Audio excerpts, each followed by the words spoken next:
الصلوات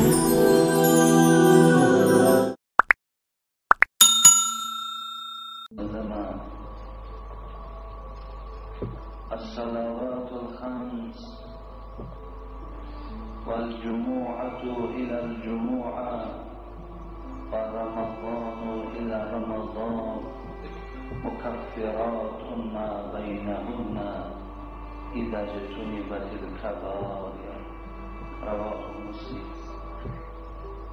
حبیب خدا گفتن از یک نماز تا نمازی دیگر، از جمعه تا جمعه دیگر، از این رمضان تا رمضان دیگر، اگر شما خداوند به شما مهلت دهد و شما به این ساعت رسید، پروردگار خطاهای شما را، گناهایی که شما کردید اگر دیده و دانسته نکرده باشید همگیشه نابود می‌گرداند، همگیشه نیست می‌گرداند.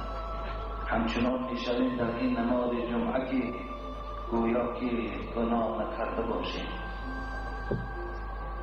از پروردگار مسئلت او دارند که خدای مهربان گناهان ما بندگانت را عفو کن، خدایا سهو و لغزش های ما را ببخش، خدایا همه آرزوهای ما را حاصل بگردان، محبت خودت را خدایا در دل ما باز هم بیشتر جایگیر بگردان، خدایا در هر قدم های ما حسنات کتابت بفرما و باز ما را خدایا صحت و سلامت به خاندانمان برسان. ربنا افتح بیننا و بین قومنا بالحق و انت خیر الفاتحین. آمین یا رب العالمین. اینجا برادرای مهمانم که الحمدلله از هر گوشه و کنار حضور دارند، این بابا که الحال از ما خواهش کردن یک گروه جوانهایی که از قرآن تیزه دعا طلب هستند که با احترام دوستدارهای شما کمال الدین یاد کردن و دیگر گروه جوانان از قرآن تیزه که دوستداران شما هستیم و از شما طلب دعا داریم برای فرزند و یک برادر دیگرم که امروز از هر جمعه در اینجا اشتراک میکرد از دوشنبه الحال آمده نتوانستند، گفتن ما نیز فرزند طلب هستیم در حق ما دعا کنیم.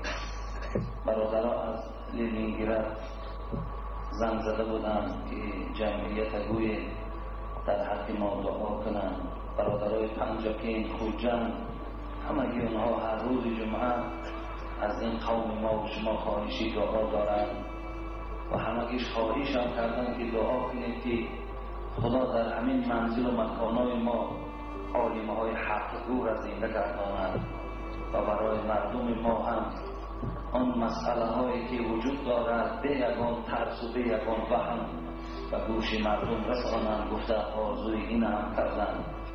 یک جای دعا کنیم خدا هر کدوم این مهمان ها را با فیض گرداند و اکرام اینها را، اگرچه ما احترام اینها را به پررگی به جا آورده نمیتانیم، که مادام نیت خوشان که خیر است، نیتشان نیک است، خدا موافق نیت هاشان جزای خوب نصیبشان گرداند و همه ما فرزندهایی که فرزند طلب هستند بندگان خدای فرزندهای خوب، فرزندهای سالم و صالح دیندار خدا نصیب و روزی گردانید و در هر مکانی که از اهل علم خالی هستند یا اهل علم هست و جرأتی گپ زدن ندارند، خدای برای اونها جرأت نصیب بگردان، غیرت نصیب بگردان تا که همگیش خدمتگاری در راه دین باشد. آمین یا رب العالمین. راستی بود برادرای عزیز، این جمعه ما که عبارت از پاسخ دادن به سوالهای شما است. جمعه گذشته نماینده های حکومت درباره تنظیم اینجا برآمدها داشتن، از آن جمله حمایت و عدالت که سروری این گویم دیندارهای شهر کلا با عهده داشت، این جمعیت برآمده کردن، الحال از دنیا گذشتن و ما الکی در جنازهشان اشتراک کردیم و بسیار هم باور کنیم غمگین هم شدیم.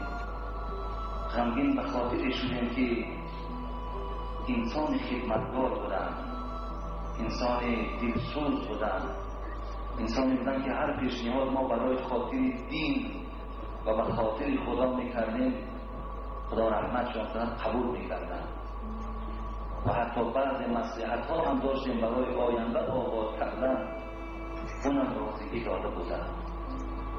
و این خاطر یک حدیث یادم آمد راستی بود در همین راه، یک خیالی در خیال میگذشت برای انسان چقدر ضعیف است، ناتوان است.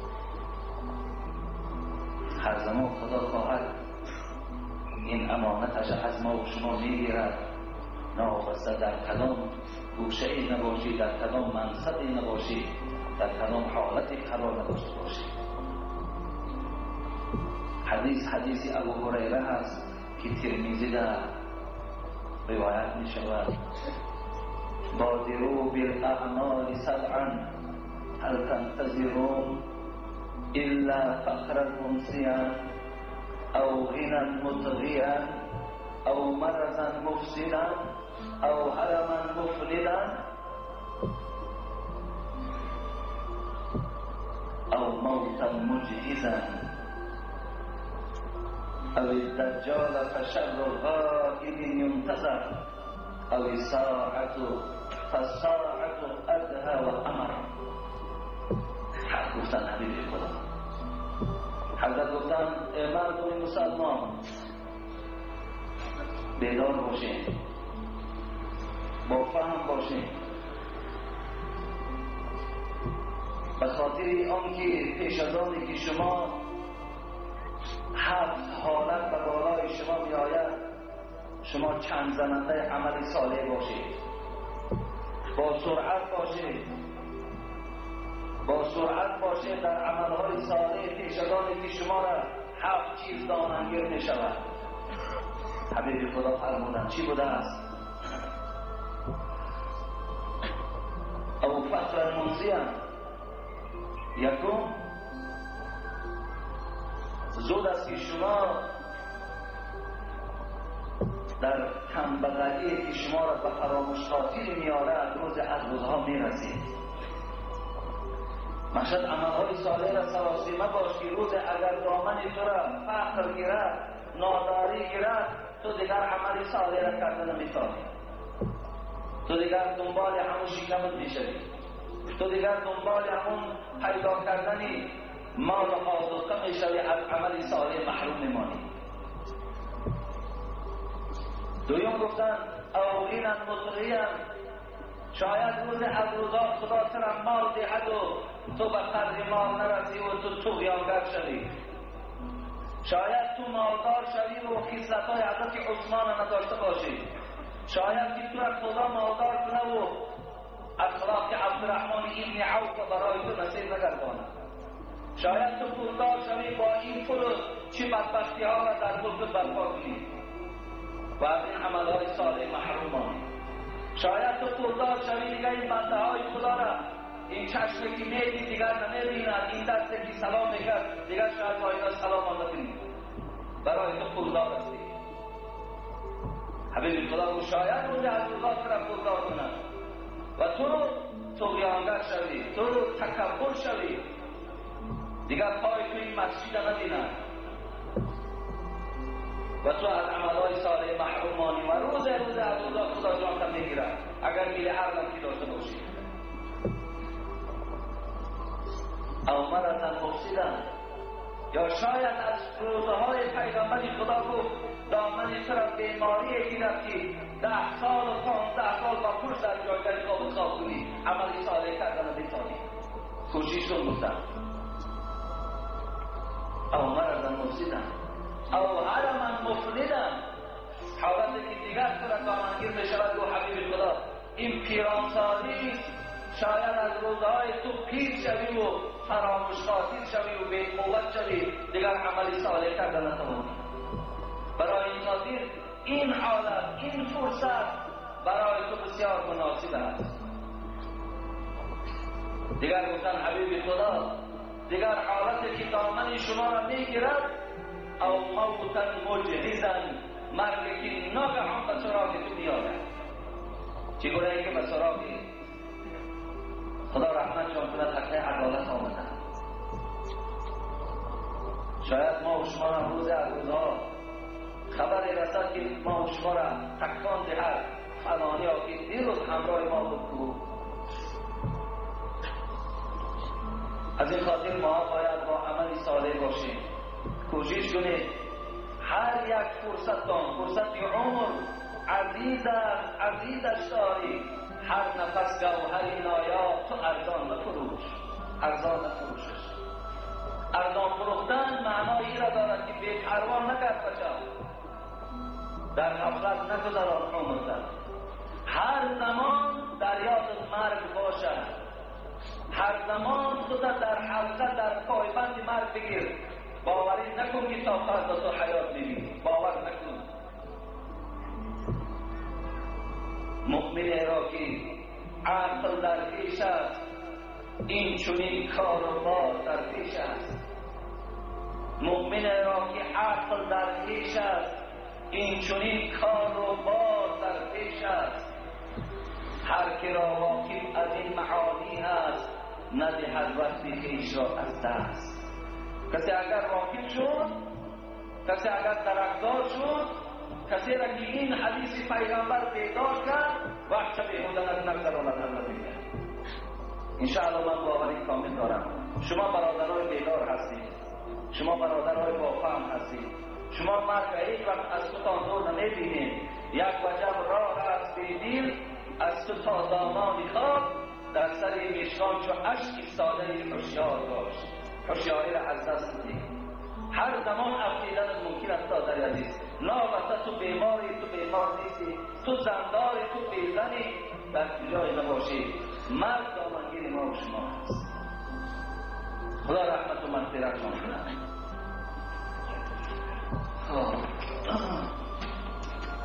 السلام علیکم آقای حاجی. از شما التماس ما همین میخواهم بپرسم که در یکان گوشه کتاب‌های فقه امام اعظم رحمت الله علیه گفته هست که با نوشیدن عرق فوتیده باشد جنازه کردن ممکن است یا نیست؟ یا انسانی که خودش را میکشد آیا جنازه او درست است یا درست نیست؟ التماس معلومات دیگه. با احترام یک گروه مخلصان دوست داشته شما از راه دور میخواهیم که همین جمعه جواب ما را گردانید.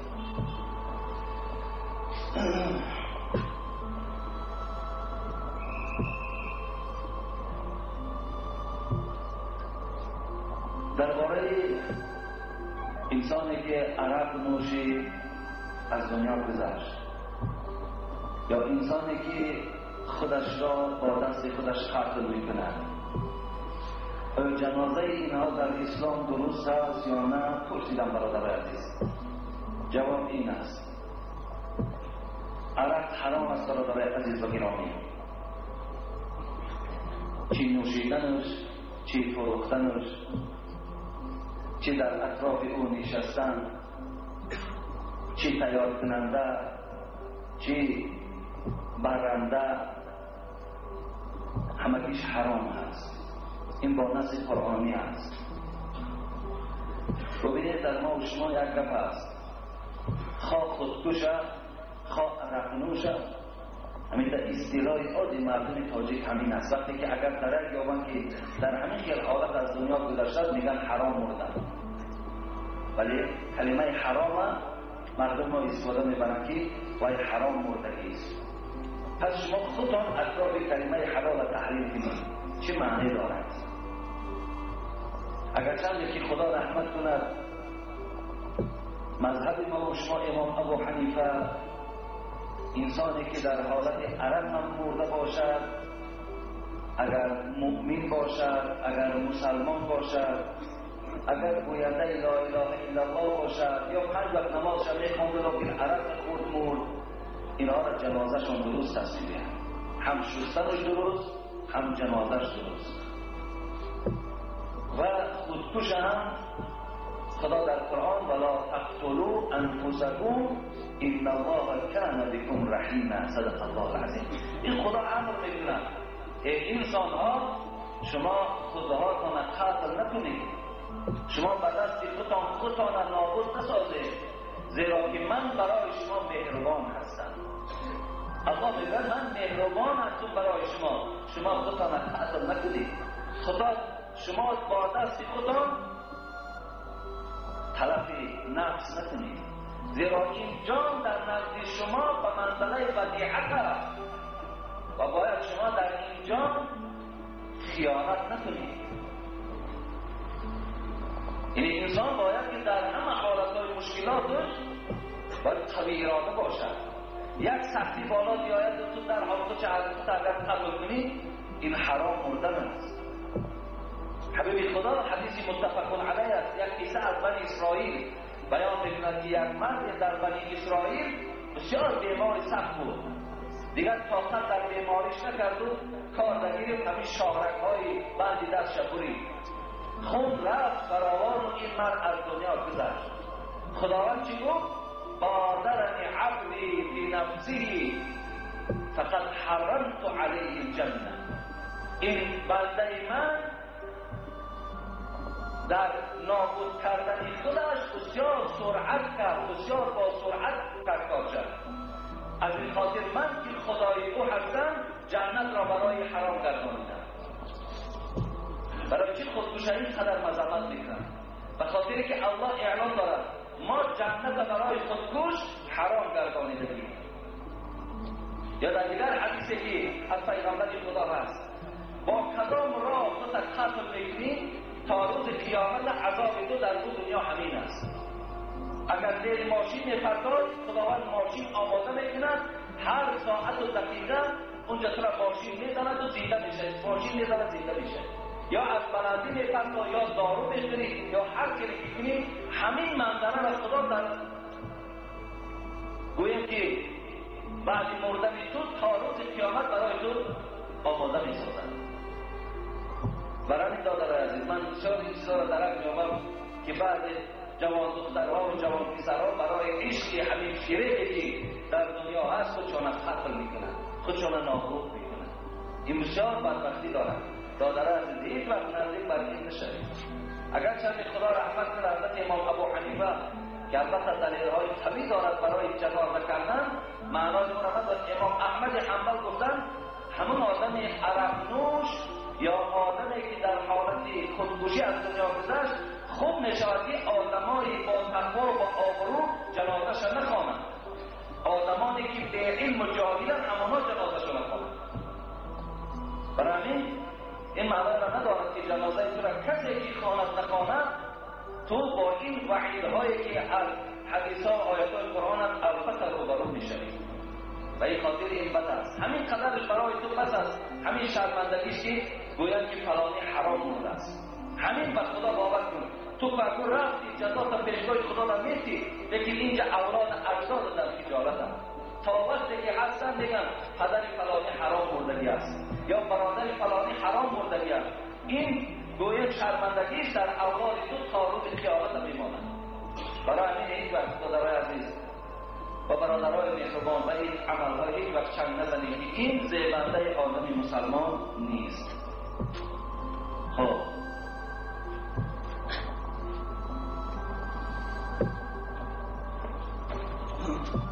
السلام علیکم حاجی محترم داماد عزیز. وقتی که نام رسول الله گفته می شود مردم خود را خم میکنند و دو انگشتشان را بوسیده با چشمشان میگذارند. این حقیقت دارد یا نه؟ هم بعضی ها ما شما وقتی که حضرت محمد صلی الله علیه و سلم میگیم بسیاری از مردم ما و شما همین در میانش خم میکنن. خب گویا که احترام باشد. خب اگر چنده که برادر عزیز یا وقتی که اذان میزنن دو انگشت همین خودمان نرینه میگوییم همین انگشتای غوث فلان همین را بوسه میکنن و در چشمهاشون میمالن.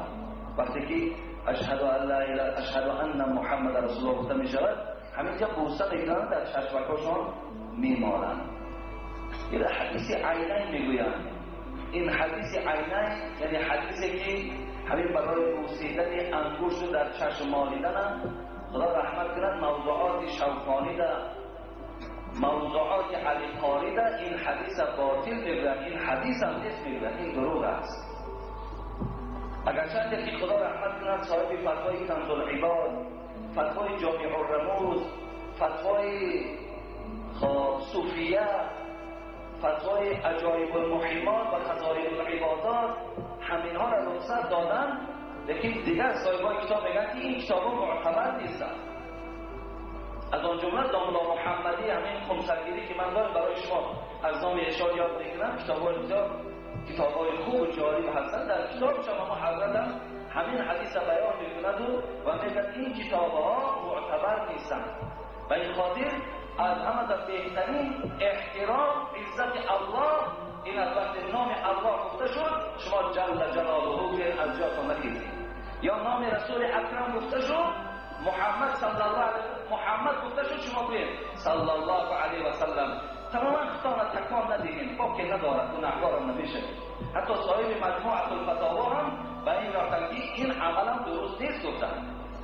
و این خاطر بهترین احترام ما حبیب خدا را به نام آن اللهی که آفریده است از پدر و مادر من دوست می‌داریم. برای خدا و برای رسول خدا هرچی بسر ما آید ما از پروردگار منتظری و حسن بجان و دل قبولش داریم. لیکن این معنی را ندارد که من نام رسول الله را شنیدن انجام که نخیزم گویا که من در یکان جریان دیگر باشم یا که حرمت به پیغمبر داشته باشم. ولی بسیار آدم‌ها شاید بعد شنیدن این اگه در ذهن مردم ما که این خیزدن هست و در سال در مثال چشم‌ها مالیدن هست، ممکن که یکی اعراض گیرن گویند که باید این مردک با فتوای نامراود یا دیگر مرحمت کتاب یا از همه بهترین صورتش بحث خوبش کتاب است. برای گذاریم همون خدا رحمت کنه همون گذشته ها مانند همون گذشته ها را دیگر کارگار نشد. من میدانم که دلیل بسیاری از ما و شما فقط گذشته ها هست. فلانی میکرد تو آخر میلش فلانی هر چی میکرد میکرد خدا رحمت چون کنه. شاید فلانی نمیدانست، شاید فلانی همین کتاب نداشت. ایناش هم شما از نظرتون دور نکنید. فلانی فکر میگن همین حاجی میرزا همه را میدانم. باور که من بی‌سوادترین گوید اهل علمی نمین مردم تاجیکستان به خدا من در بین عالم ها اعلام کرده سوادترینش من هستم. فکر میکنیم ما همه را میدانیم؟ نه نمیدانیم همه. یکی پس فردا که ما هم از دنیا گذشته بعد نگوییم که یکان مسئله را حتما شنیده باشیم به واقعا این مسئله را حاجی میرزا نگفته بود. شما یکی دانید شاید حاجی میرزا همه را ندیده یا نمیدانید. برای شما یک مبادای با بعد شنیدن این نکنید که این مسئله را نادرست کرده. برادر عزیز من یک مسئله را از کتاب بیرون برای شما بیان نمیکنم. چیزی دیدم همون را بیان میکنم. چیزی در مذهب ما هست از مذهب بیرون هم فتوا نمیدیم. خب برادر عزیز انا این از احترام انا همین است که شما تعظیم خدا جل جلاله تعظیم رسول صلی الله علیه و سلم است. خودتان تکان ندهید باکی ندارد. السلام علیکم آقای الله. من از شما خواهش دارم که سوال ما را در همین جمعه جواب کنید. در پیش نماز جمعه آب ماندن قیترمه حساب می شود یا نمی شود؟ نه حساب نمی شود. حساب بسیار ما هست که در همین محراب در پیش ما مثال در همون شیشه هایی که هست آب میارن همونجا میگذارن و همین برده مثال چکار میکنن مینوشن. نه بهترین صورتش همین است بیارید شما همون آبها را ما آیت قرآن را در داخلشان خوانیم برای شما دیم برده مرحمت استفاده بریم. اینش طبق سنت است. اینش انشاءالله فایده دارد. اینایی که ما و شما میمانیم گویا که این حساب همچون قیطرمه‌ای که میگوید حساب نشده باشد، نه این حساب نمیشود.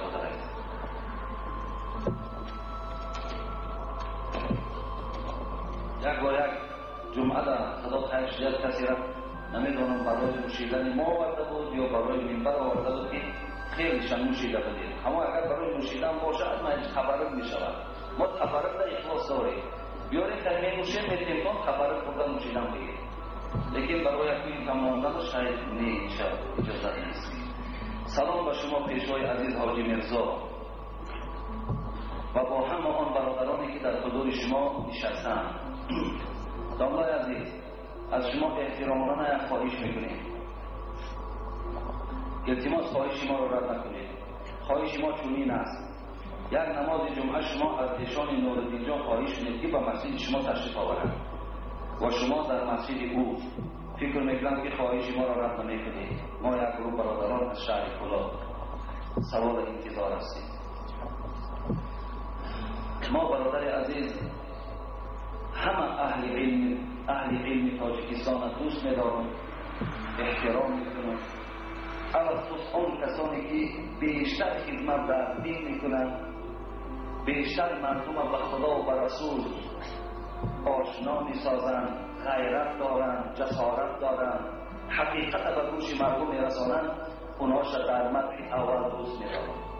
برای ما نسبت بابای ایشان نورالدین جان گمانی نیک دارم، به خاطر که موعظه های تأثیر بخش دارد، حقیقت بیان میکند. ما حضرت احترام میکنیم و گوییم که نسبت این حضرت هم احترامی خاصه ای داره. و این خاطر ما چندین بارها برادر عزیز دعوت کردیم، از آن جمله برادرش ایشان محمود جان هم به نزدیکی دعوت کردیم که حضور فرمایند، لیکن رفت کردن، گفتن که ما آمدن نمیتونیم. همین شما که همونجا هستین همین کفایت میکنه گفتن. و این خاطر ما پیشنهاد ما کردیم این شما که اگر آورید با دو چشم قبول مرحمت، ما صدقه همه اهل علم میشیم. ما نسبت هیچ کدامش گمان بد نداریم، همش دوست می‌دارم، احترام میکنم، همش دوست می‌دارم. اگر چند الفاظ یاد میشنوم که ما را در تنهایی غیبت میکنن، اوناشون به خدا دوست می‌دارم، اوناشون حرمت میکنم. ما خاکی پای هموناشون نمیشیم. السلام علیکم اکای حاجی مرزا، من یک سوال داشتم. همین دوره کردن میت در اسلام هست یا نیست؟ با همین مشاهده پروگرام انداختید. مهم است برادر عزیز، ما از شهر دوشنبه آمدیم. من این یک جمعه گفتگی بودم درباره دوره که از گوییم که مرده های ما و شما پیش از در قبر گذاشتن یک طبقی گندم میارید، اولها خیلی متریال پول میموندن، حقی که در اون طبق میموندن، وقتی دامونا هم دوره را که میگردن فایدهش همین بود که حتمی باید تقسیم میکردن. خاطر شکر خدا که پول تقسیم کنی برداشته شد و هزار شکر که اون متریال تقسیم کنی از بین رفت. پولی که الها جمع میشود همچون کمک برای مرددار داده میشود. بسیار نیک است، بسیار خوب است، جانبدار هستم، لیکن دوره اساس ندارد برادر عزیز. من این اعلام کرده بودم، دوره اساس ندارد و این در یگان کتاب راستی بار من همین کتاب های معتبری که باشد چشم و نفت است که شما همین زیادی که ما امروز میکنیم همین انجام دهید نیست در کتاب ها. ندیدم برادر عزیز. خیلی شد خدا را شکر که از همین دوره ها من خودم دور هستم. این بسیاری مرده ها برادرها میدانم میآید، من نمیرم.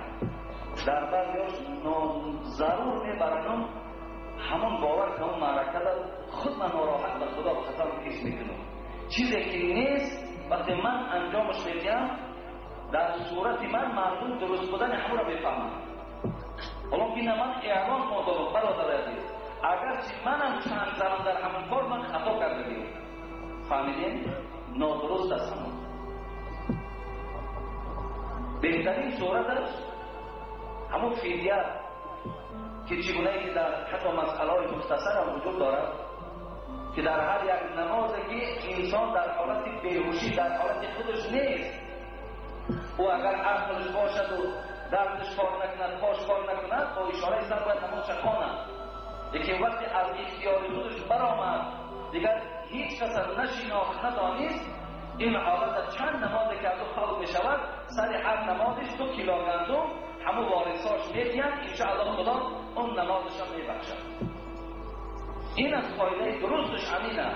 من امروز مسئول و من میدونم که بخاطر این مسئله ها ولی چندین جا در با محاکمه میشم، لیکن مسئولم باید حقیقتش به گوش شما رسد. خیلی طرف شما خدا اینجا وکیلاش شدیدن، اینجا بعضی ملاهای محله هم شدی هستن. کوشش کنیم برادر عزیز، دستگیری کنیم مرنه کتاب ها را، آن چیزی که به ما و شما از خدا و رسول رسید همون را دستگیری کنیم، من را دستگیری نکنیم. در قنات ما این سین همین چیزایی که امروز ضرورت ندارن، امروز وردینی به گردن مردم آوردن، از اسلام آنید کمک کنیم، ما همون را از بین برداریم، ثواب بگیریم. وقتی این ثواب در دست من رسید، در حال جواب دادنش خب مشکل نیست، زیرا من باوری کامل دارم هیچ کس برای این دلیل یافتن نمیتواند که مرا متهم سازد که این مرحمت در حدیث، این در کتاب فقهی وجود دارد ندارد. من با گردن برام برای شما میگم، فقط از یک چیزش گویم که همین که خواطر هستن که بعضی ها آنی اینها را بودن محاکمه میکنن که حاجی نادرست کرده است، جواب نادرست گفتن. لیکن از شما خواهش وقتی در پیش شما گفتن نادرست است، شما از شما خواهش همین گیر از کتابش همراه رو پیش من بیارید، پیش من بیارید، بیارد کتابش ببینید، اگر باشد که همون حق باشد به نام آن خدا بین شما در دیگه میگم من خراب کردم، در نادرست کردم، من همین چیز نمیدم، از همین فتوام پس گشتم، باقی ندارم. السلام علیکم دولای عزیز حاجی مرزا. مردم انشاءالله قبول دارد. من فکر میکنم بعد همون کسانی که مثل من اونقدر علم کامل ندارن همونا بحث میکنن، این مردم قبول دارد، مردم میداند که ما از ورق کم نمیزنیم، از دفتر کم نمیزنیم، از کتاب کم نمیزنیم. السلام علیکم دولای عزیز حاجی مرزا. پیش از همه شما نمیسیحت دل پیغم و در همه آرزوهایت برای خواهان هستند. ما یک گروه مخلصان شما از شما احترامانه یک خواهش داریم. شما با مصلحت ایشان نورالدین جان یک نماز جمعه رو در مسجد ایشان گذرانید و ایشان نورالدین در مسجد شما. این خواهش از جانب همه برادران آرجان کتابات است، هم از شهر خدا خواهش میکنم هرچی زودتر خطا کردم من رو بخشید. برادر من جواب شد گفتم سلام با واسطه پوچتا به طریق اینترنت سوالی که میاد. سلام الله شیرین سخن. ما یک گروه دانشجویان حربی در روسیه میخواستیم با سوال ما جواب روشن میدادیم. ما رو نماز خواندن نمیمانند، 3 وقت خوراک با گوشت خوب میدهند. ما چیکار کنیم؟ در حق ما دعا کنید که ایمان ما مستحکم شود. خدا ایمان شما را مستحکم کند. ایمان شما مستحکم است که از ما این سوال کرد. خدا بازم ایماناتون مستحکم گرداند. خدا او رهبرهای دل سخت شما را خدا دلهاشون را ملایم کند که به نماز و عبادت شما اونا چرخه نشوند. راستی باید برادر عزیز در حالتهای خیلی اضطراریه که انسان روبرو می شود، خوردن چه گوشت خوب باشد چه دیگر گوشت ها باشد برای ما مباح می گردد. حالتهایی که ضرورت باشد، حالتهایی که اگر ما همون استفاده نبریم شاید هلاک شویم، شاید که در ما یگان ضرر و زیانی در جسم ما پیدا شود. با این خاطر چه هست اجازت است که شما از حرام کرده ها استفاده برید و حکم این حالت مباح می‌گردد. لیکن اگر ذره امکانیت باشد یا باید تکه نان شما قوت همون خدمت پیدا کردنی باشید دادر و همون قناعت کنید به گوشت خوب نزدیک نشید.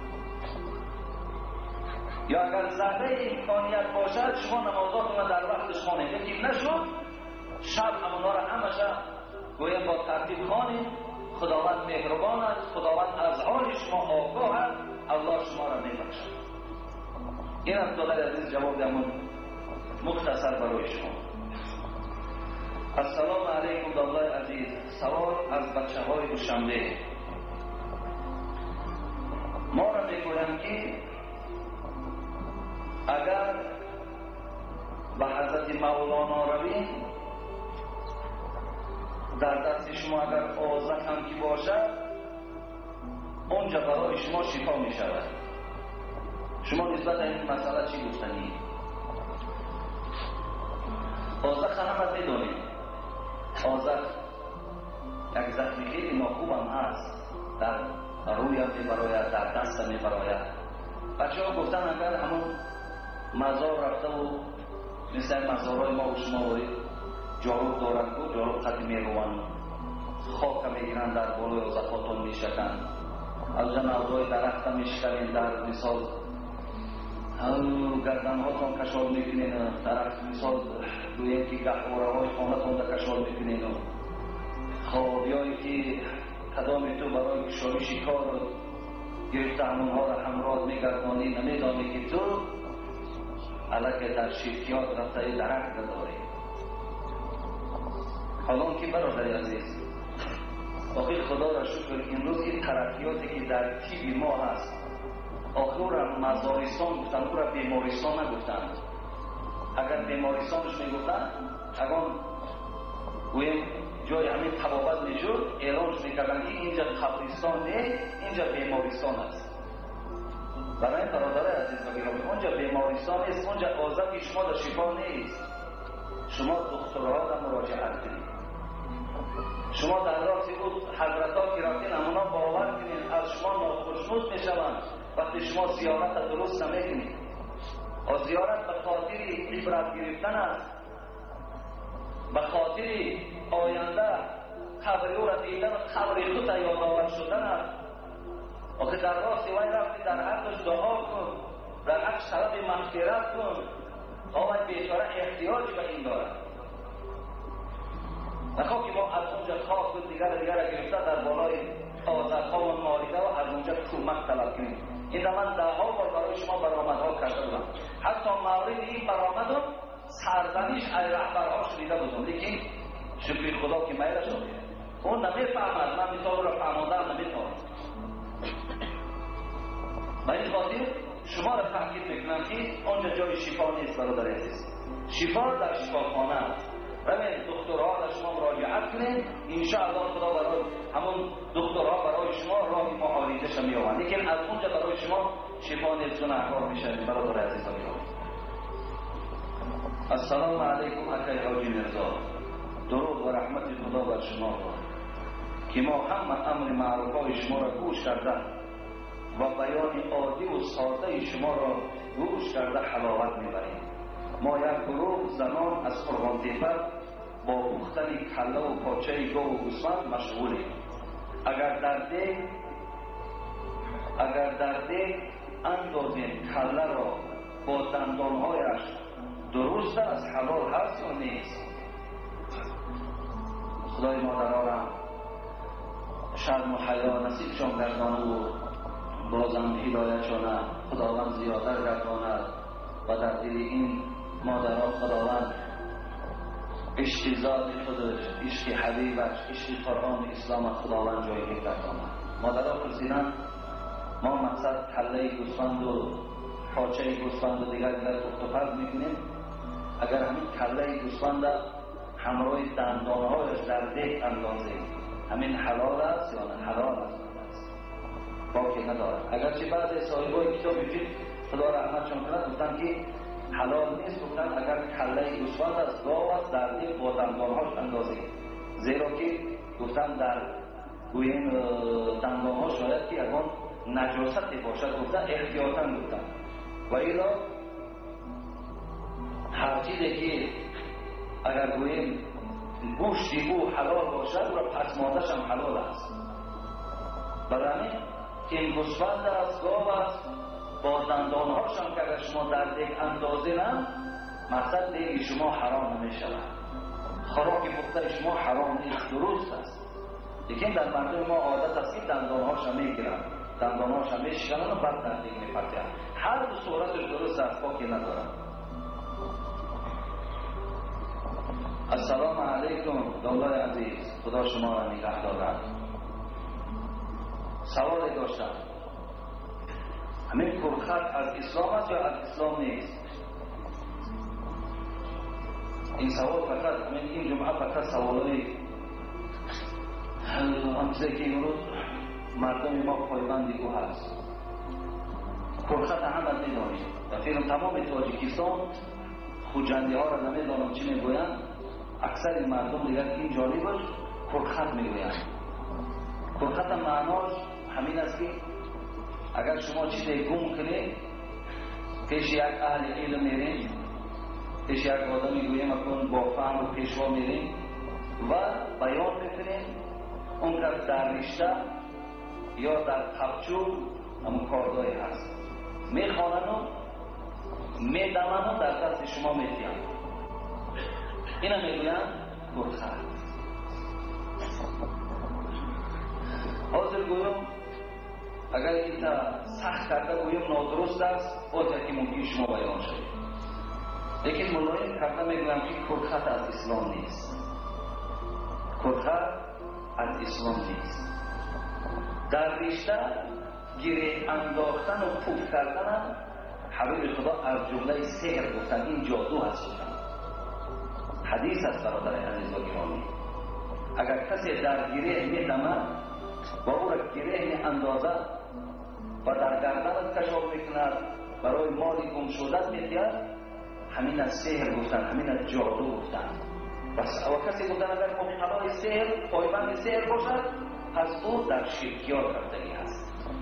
و این خاطر شما دادر عزیز یک کار کنید، حدیث های پیغمبر در آمده است کسی چیزی را که گم کند اولا در مسجد اعلام نکند. من خوانده بودم برای شما که این چیزی گم شده را در مسجد اعلامش جایز نیست، درست نیست.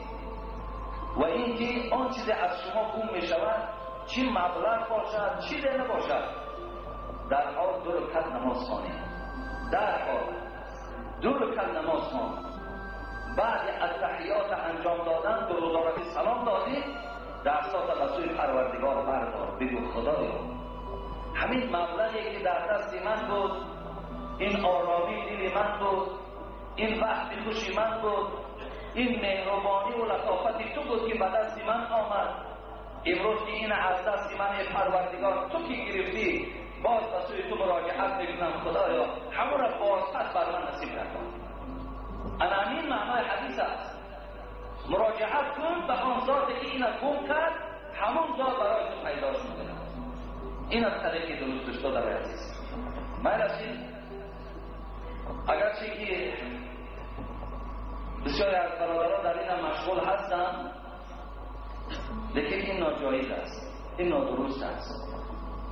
طریق درستش همین است. برای انسانی که گاو گم میکند، پول گم میکند، برای دریافت کردن او تا پیش فالبین ها را میرود. میدانید پیش فالبین میرود.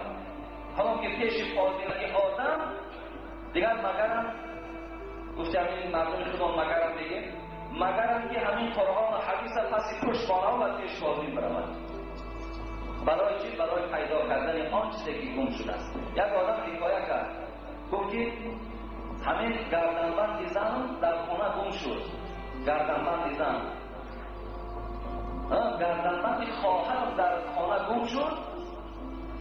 خیلی دیگر اکثر وقتی که در خانه که کلید باشد مردم ما در گردن کلید بزنش، دیگر فرق ندارد و کلید گرفت است نگرفت است. امروز این ما و شما در اکنون من برای کی نارم میگم؟ من برای اون میگم که در پیش من مراجعت زیاده، تهمت زیاد است نسبت کلین ها، نگرفت است بیچاره سال گریه میکنند، قسم میخورد باورش نمیکنند. حاضر چی کار شود؟ همون در گردن کلین بزن، میگن کلین کرده است، همون بیچاره را در گردن کلین زدن. خیلی کلین بردن یک مدت خرید، یک هفته 2 هفته ایو خانه دور ماندن، خب اتحاب دا گرفتنش، بعد پیش فاضی رفتن.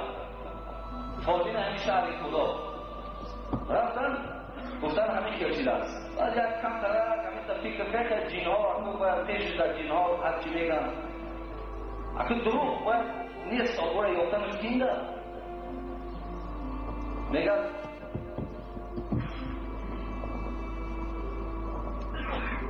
یک نسبه های شعری عجیب بود از سعدی خدا رحمتش کند از یادم رفت خب نام فالبین اگه گرفتی سخنی خوب فراموش می شود رفت میگه پیش فالبین درام میگه در پیش فالبین گفتم که همون گردنبند زنم گم شده است بعد یک چند طرف تنفس کردم نه یادم آمد گر تضرع کنی گر فریاد دوز زر باز پس نخواهد داد حضرت میگه هرچی اگر فریاد در پیغام کن اون دوزده که دوزدی دیگر اون چیزا برای تو نمیدیم هیچ وقت نمیتدید پیش فالبین میرود علاقه ایمان دیگر پرید رفت نکاح ها بریده درک ندارد بعد چیز گفت همین کرد بعد یک دمک ایستاده بعد فالبین چیز بود او کدام دوزدی بود است که بسیار دوزدی متخصیص بود است همین که بسیار متخصیص بود است در دوزدی تا چیه؟ گفت است که میفهمید است که چیزی دزدیدگی را اگر در پیشان پرتای دیگر فالبین ها یافتش نمیتونند جین ها یافته نمیتونند برای همین گردنبند زنه در درون کدام پیشان بیاید اگه پیشان در کجای ای کجا میوید پیشان نمیتونند دیگر مثلا در درون یک پیشان برای بیاید اینا مرحمت جوابی رو همه آدم باور همینجا نماز میکنه برادر شاید شنیده سخنی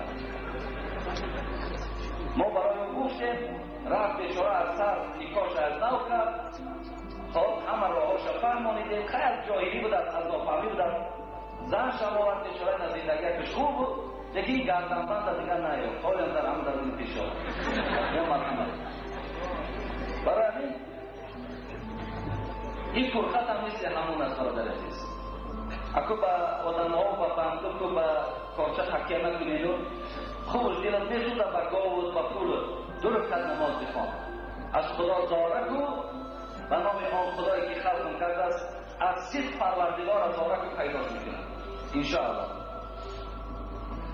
خب السلام علیکم دولای شیری سخن من یکی از مخلصان اشدی شما هستم بابای داملا در شهر کولاد آوازه فهم شده است خب که سال 2012 قیامت می شود و حتی در گزیده ها چاپ شده است التماس بابای داملا این سوال را به ما پوره فرمانید خداوند شما را از همه تهمت ها نگه دارد در حق ما دعای خیر کنید اعوذ بالله من الشیطان الرجیم یسألونک عن الساعة ایان مرساها فیما انت من ذکراها الى ربک منتهاها صدق الله سوره نازعات است برادر عزیز و گرامی الله میفرماید ای محمد اگر از تو پرسند که قیامت کی می شود بگو که ساعت قیامت در پیش خداست و جز خداوند کسی نمیداند که قیامت کی می آید برای همین برادر عزیز چه از شهر کولابی چه از شهر دوشنبه از تمام شهر نباشید عقیدت استوار نگه دار خواهش من از شما یک چیز است فقط و فقط از الله بینید هر چیزی به سر شما میاد الله میداند این قیامت پردهشتی که هست تا زمان آن نشانه های کبرای او کلام او تا زمانی این امام مهدی نبراید تا زمانی که حضرت عیسی از آسمان پایان نشود این قیامت حالی قائم نمیشود و این خاطر نه 2012 و نه 2013 این در عقیده نکن فقط این قدر بگوی که خدا داناست کدام زمان خدا قیامت قائم برای بهترین جوابش انا همین از دادن است سلام دامنای محترم حاجی مرزا یک سوال التماس جوابش را گردانید در دهه ما 2 مسجد است از سبب بسیار بودن قوم ممکن است که در هر 2 مسجد نماز جمعه گذرانیده شود زیرا که در یک مسجد همه را نمیبرند التماس جواب از ضرور است ولی برادر اگر مسجدی که امکانیتی همش داشته باشد خوب و بهترش همین است که یک جماعت شود و اگر هیچ امکانیت نباشد و باید حتمی در مسجد دوم مردم به نهایت زیادند پس بخوانند لکن یک ناخویش همین است که هر دو مسجد و هر دو ایمان باید یک وظیفه داشته باشند. مردم هم به خدا و رسول او شناس کردن، مردم هم از خدا ترسانیدن و گوش مردم حقیقت گفته خدا و رسول رسانیدن. باید دیگر چیزی نباشد که در این جبهه مسابقه ها شود و اینجا بعد بدبینی ها شود و بعد کشماکشی ها بین مثال دو تا ایمان شود و بعد سیاه کردن این و این شود. اینش بدبختی دارد. برای این بهترین صورتش یک مسجد است، لیکن دوم مسجد هم که شد از همین وظیفه ها انجام یابد انشاءالله بسیار نیکبختی می‌آورد. السلام علیکم الله محترم. از شما خواهش دارم و طالب علم ها و دانشمندان شهر دوشنبه با احترام مخلصان شما خواهش دعا داریم. در این قوم جمع حاضر ایستاده بعضی آدمان میگویند که از خداوند گفته است که از شما حرکت از ما برکت. آیا این حقیقت دارد یا ندارد؟ اولا خدای مهربان در علم شما فیض و برکات نصیب کند و شما را خداوند دانشمند خوب گرداند، همیشه در دین، همیشه در راه خدا و پیغمبر در این جامعه خدا شما را خدمتگار گرداند. و دوم اینکه خداوند گفته است از تو حرکت از من برکت حقیقت دارد. بله حقیقت دارد. این معنای سخن فقط تشویق کردن ما برای کار کردن است. مثلا ما باید در جای از جایها باید مشغول کار باشیم، باید از یکان جای یکان مبلغ برای گذرانیدن حیات خود، برای تأمینات اولاد خود باید داشته باشیم. حتی خدا رحمت کند حضرت سعدی میگوید ریزق اگرچه بیگمان برسد شرط عقل است جوستن از درها. ببینید ریزق بیگمان میرسد. ما در آمدن ریزق بیگمان یگان شبهه نداریم و ما الله را برای خود رازق اعلان کرده که زیرا الله خودش اعلان دارد این الله هو الرزاق ذو القوة المتین. من هستم آن پروردگار بزرگ که هیچ قوه به من برابر نمی شود و من اگر شما صفی شما در روی دنیا 6 میلیارد اگر 100 میلیارد که شوید من رزق همه شما را میرسانم. الله اعلان دارد که من هستم رازق شما. مثلا شما رزق یگانه از من ببینید، از دیگر جا شما هیچ وقت تکیه بر هیچ شخص هم نکنید که مثال فلانی نباشد ما هلاک میشویم یا فلانی نباشد ما چیکار میکنیم.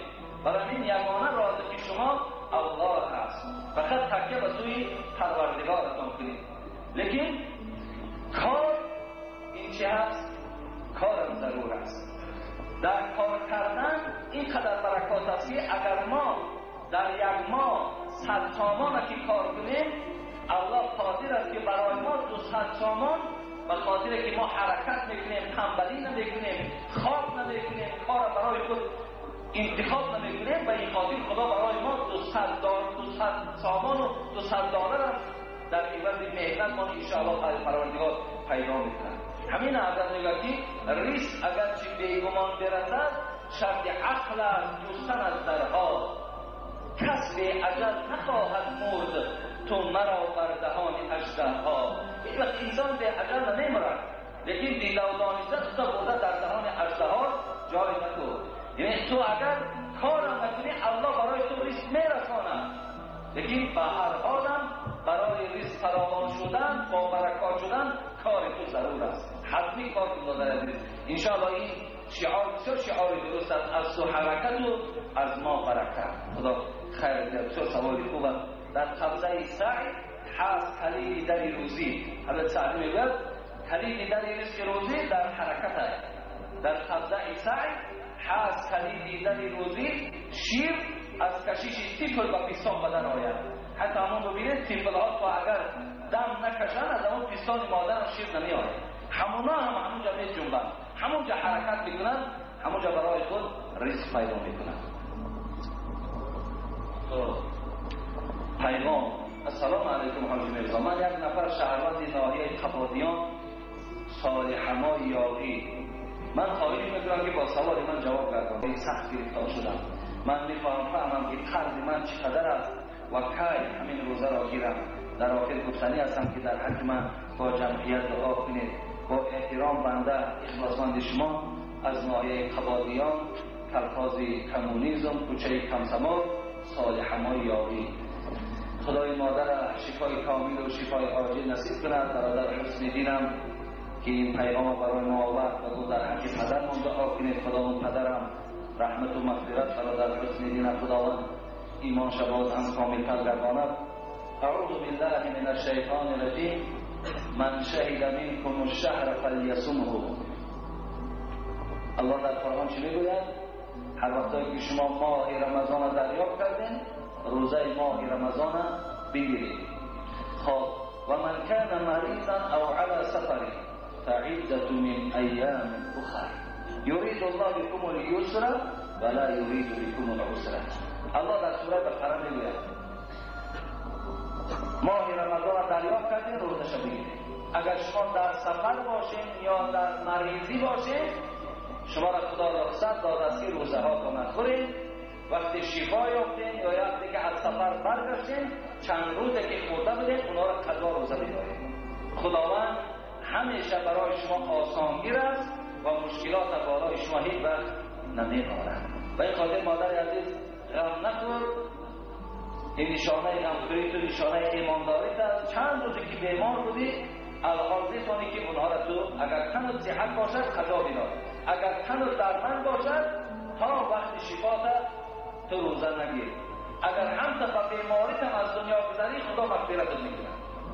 این است مهربانی پروردگار نسبت بندگانش. خب السلام علیکم اکای حاجی میرزا، من یک سوال دارم، میخوام با همین سوال من جواب دهید. بابا حاجی در روز قیامت آدم با همین جسدی که در همین دنیا هست با همین جسد میخیزد یا که با روحش؟ خدا نگهبانت باشد. ما یک گروه طالب علم از شهر کلاه در حق ما دعا باشید. اعوذ بالله من الشیطان الرجیم. ایحسب الانسان ان لن نجمع عظامه بلی قادرین علی ان نسوی بنانه. صدق الله العظیم. این درباره عدی ابن ربیعه، یکی از خدازده‌های دوره پیغمبر خدا بود، یکی از دشمن‌های مسلمان‌ها بود. این عدی ابن ربیعه و آمد نزد پیغمبر خدا چی گفت؟ آیا گفت همین استخوان‌هایی که از انسان خاکستر می‌شود در داخل قبر خدا همین‌ها را جمع می‌کند؟ خدا همین در جان دوباره می‌زید؟ پروردگار بر حبیبش چی گفت؟ بلی قادرین علی ان نسوی بنانه. و این عدی ابن ربیعه ناکس و ناصفات برسان که پروردگار من قدرت دارد که در این استخوان‌های خاکستر شده شما جان دویونباره را پیدا کند. نسوی بنانه. پروردگار بیان حتی همین ناخن‌هایی که در دنیا داشتین همین ناخن‌های خودتانه پروردگار در شما باز جمع می‌کند. سری ناخن پروردگار حتی که باز یادآور شد. این برای چی پروردگار چشم نگفت، دهان نگفت، دندان نگفت و ناخن گفت؟ حتی همین ناخن‌های در دنیا داشتین همین‌ها را برای شما من در روز قیامت بازگشت به شما نصیب می‌گردانم. این معجزه قرآن است. این بزرگی الله است که در ناخن به نهایت رگ‌های زیاد خیلی زیادند، رگ‌های میده میده که اینا به عصب گویم پیوستی دارند. این چسبانیدنش بسیار کار مشکل است. این شاید طبیب‌های ما و شما در اینا عاجزند برای این رگ‌ها را فقط به هم میکروسکوپ دیده می‌کنند خلاص. و دیگر بزرگی نصیبتی سر انگشتی تمام انسان‌های در روی دنیا هست، همین خطایی که دارد از هر کدام ما هر کیل است که ببینید در تمام دنیا انتخابات همون رئیس‌های جمهور شوند با همین سری گویم انگشت در بالای همون رنگ‌ها دیدیم که مثال چی میمانند؟ بخور میمانند. برای که حتی در کجای سفر کنید دستاتان بالای کامپیوترها در شما انگشتاتان حاضر بگذارید تا که از انگشتتون میدانند که تو کی هستی. در دنیا نیست انگوشی که مثال خطش یک کل باشد. این بزرگی قرآن است، این بزرگی الله است. و این خاطر داده عزیز روز قیامت خداوند ما را با همین جسدهایی که داریم با همین بار دیگر خدا زنده میکند و مورد محاسبت ما و شما را قرار میدهد. و آخر دعوانا عن الحمد لله رب العالمین. انشاءالله من جمعه های آینده برای شما جواب میگویم. برای وقتم تمام شده است، یک ساعتم زیادتر من برای شما صحبت کردم. یک سوال تعجیلی آمده است، اگر تعجیلا جواب نمیگم برای یک اعلام دارم.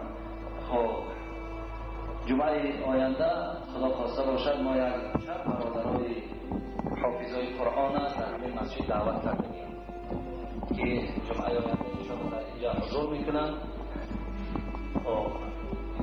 اگر کوشش میکنیم که دانشگاه شهر هم حاضر کنیم که از امثال و برای ما و شما حکایت میکنند و وصفهای پیغمبر به گوش ما و شما میرسانند. از خواریهای محترم انشاءالله خواهش میکنیم که برای ما و شما نظمهای شیرین و برای ما و شما از قرآن با همون لحنهای زیبایی که دارند خواندگی هم این هم انشاءالله جمعه آینده ما مشاهده کردگی هستیم. اگر نصیحت باشه و زنده و حیات باشه از ساعت خدا خواسته باشد 11 شروع می‌کنیم. مثلا از 11 تا آخر باشد از 10 هم انشاءالله شروع می‌کنیم. مثلا 2 ساعت یا 2 ساعت با شما با شنیدن حمد و موعظه‌ها و صدای قرآن انشاءالله چکار می‌کنیم آشنا میشویم و اشتراک میکنیم. و از برادرهایی که اگر نیتی آن کمک کردن داشته باشند با برای که همه اینا را دعوت میکنیم، اونا هر کدام اونا مقصد آمدن و رفتنشان رهبری ها طلب میکنند و اون ساختمان مدرسه که به خدا که تویز ختم شده است اگرچه بعد شما قرضا را میکشیم لیکن انشاءالله پروردگار تأثیری تشکر کرده ایستاده است. تمامی در نیتی کمک کرده باشه باشه مرحمت حساب همه وقت اکن گذراندن این مجلس ها بدون طعام می شود. مثلا طعام دادن حاضر فرصت نمیدن، فقط ما طعام های معنویش استفاده میبریم و از مادیش به این طبق قانون هم اجازت نیست. به این خاطر مبلغاتان باشد برای سلام برادرها صرفشان میکنیم در حکماندارها میکنند. خدا همه شما را در حفظ امانش نگه دارد و تا جمعه آینده خدا صحت و سلامت نگه دارد. آمین یا رب العالمین.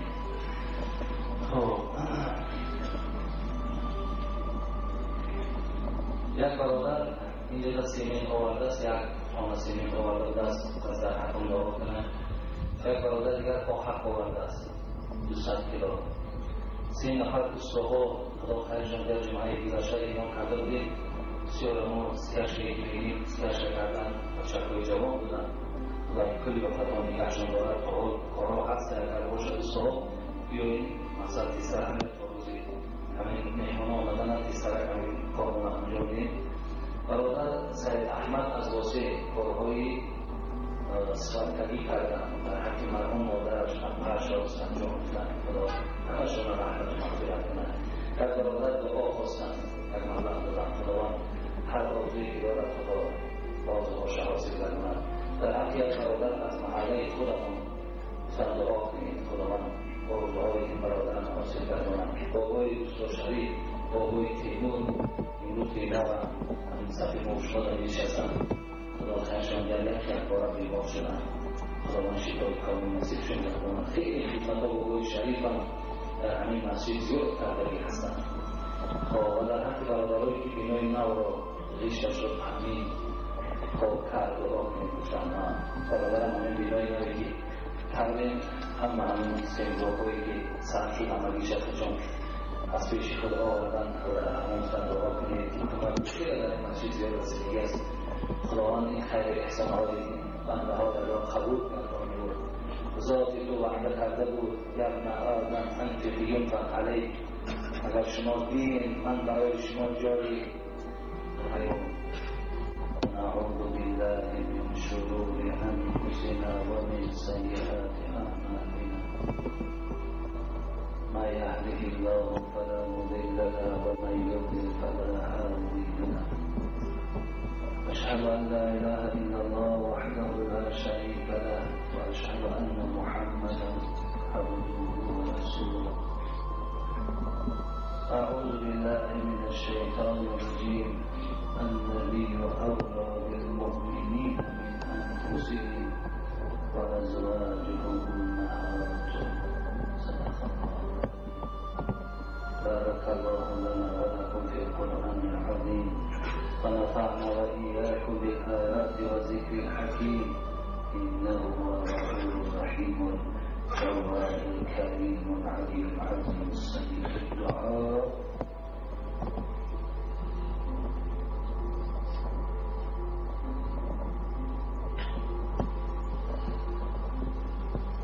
الله در این آیت مبارکه می‌فرماید النبی اولی بالمؤمنین من انفسهم. این مؤمن ها، این بنده های خدا، الله اعلام دارد که محمد صلی الله علیه و سلم اولاتر است، بالاتر است و قیمتر است از جانهاتان دیده و سوی شما. البته از جانها مانم دیده، از نور چشمها مانم دیده برای ما محبوبتر حبیب خداست. لا یؤمن احدکم حتی اکون احب الیه من ولده و والده و الناس اجمعین. ایمان شما کامل نیست یا شما خودتان مؤمن اعلام کردن نمیتوانید، یا این در صحیح مسلم است، یا ایمان شما مکمل نیست. حبیب خدا میگه تا زمانی که مرا از فرزندهایت، مرا از پدر و مادرت و مرا از تمام مردم دیده دوست نداری، ایمان کامل نیست. از این خاطر ما همیشه باید این عقیده را همراه خود داشته باشیم که برای پدرها برای ما عزیزند، مادرها برای ما عزیزند، خدمت اونها ما را جنت میبرد. فرزندها برای ما بسیار عزیزند. ساعتها اگر فرزندها آنها نبیریم شاید که جگرهای ما و شما ریش شوند. محبتی به سوی فرزندها داریم، محبتی به خانه داریم، محبتی به ماشین و به پول داریم، لیکن حبیب خدا اعلام دارد که از همه اینها دیده اگر از بالای همه اینها دیده اگر محبت من ظاهر نآید تو خود را مؤمن اعلام نکن. ولی حق است. حضرت ابوبکر رضی الله تعالی عنه شبی که هجرت پیغمبر از مکه به مدینه چه مشکلاتی بود، چه وزنی بود. همه اطراف یهودی ها کمان کشیدگی برای قتل پیغمبر خدا تیار بودند. همه کمین ها از دشمن ها دور بودند، لیکن ابوبکر صدیق همراه رسول اکرم قدم میزد. محبت او را در کتاب یاد میکنند که گاه پیش پیغمبر میدوید، گاه پس پیغمبر میدوید. حبیب خدا پوز ابوبکر چه معنی دارد؟ گاه پیش میروی، گاه تقا میروی، در پهلوی من کیست؟ حضرت گفتند حبیب خدا این دوازده پیشاپیش و این از پس ایستادن من به خاطر این است که گاه در خیال میگذرد که شاید از پیش دشمنهای باشد که را با یراقهاشان استقبال گیرد و همه آن تیرهای دشمن دوست می‌دارم در شکم من زدند و در شکم تو نزدند. و دوست می‌دارم این که از پس وقتی پیشاپیش میرم باز خیال را میگذرد مبادا یعنی دشمن از کفا کمی نگرفته باشد. باز از کفا میستم تا که همه آن چیزی که به سر من آید ای حبیب خدا الله این نمیخواهم که به سر تو بیاید. حبیب خدا را اینقدر محافظت میکرد. رسول الله به ابوبکر دید که بسیار ذوق دارد، گفت یک سوالی دارم. گفت چه سوال داری؟ گفت سوالم همین است که تو میخواهی که اگر درد بر بالای من آید یا زخم بر بالای من آید حضرت ابوبکر اعلام کردن قسم به نام آن خدایی که ابوبکر آفریده است. حبیب خدا تو می‌دانی که ایمان من چقدر ایمان صادقانه است. قسم به نام خدا بود میخواهم تمام اولاد اجدادم دردمند و مشقت و بیماری داشته باشند لیکن درد صدر شما وجود نداشته باشند. همه اینا تحمل میکنند لیکن دردی که را تحمل ندارند. محبت داشتند، ذوق داشتند، دوست می‌داشتند. به خاطر دوست داشتن این مرتبات این درجات اونها یافتند. و این خاطر ماها هم برادران عزیز باید محبوب الله باشیم، محبوب رسول اکرم صلی الله علیه و سلم باشیم. از جان مانم دیگر حبیب خدا را دوست داریم. خدا عشق رسول